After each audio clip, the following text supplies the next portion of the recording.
La sixième, un nouveau monde. Demain, mon fils Lucas rentre en sixième. C'est nouveau. Il vient juste d'avoir 11 ans. Je suis fière, mais cela me fait du souci. Nous en parlons souvent. Lui aussi est inquiet. Il me dit qu'il ne va pas retrouver ses copains de l'école primaire. Il regrette son maître de CM2, M. Martin, et ses copains de l'année dernière. Le matin de la rentrée, nous arrivons en avance au collège. Les petits sixièmes sont un peu perdus. Nous restons un moment dans la cour. Nous regardons ces grands bâtiments du collège. Mon fils va travailler ici pendant 4 ans, jusqu'à la fin de la troisième. Après, il va aller en seconde au lycée pour préparer son bac. Nous cherchons son nom sur une longue liste affichée dans le hall. Il est en 6e 5 dans la salle B8. On lit le nom de son professeur principal et plusieurs autres noms. Professeur de français, professeur de mathématiques, professeur d'anglais, etc. Il est impressionné.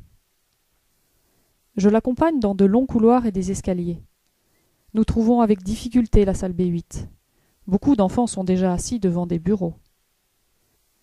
Le professeur principal se tient devant la porte. Il accueille les jeunes qui arrivent.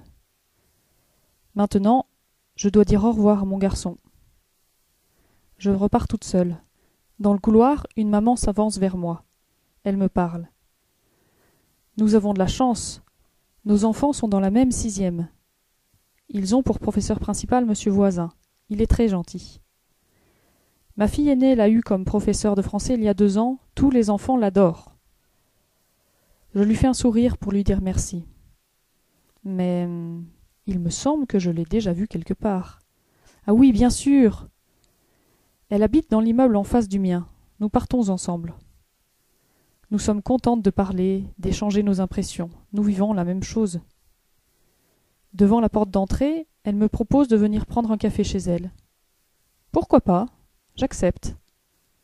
Nous parlons toute la matinée.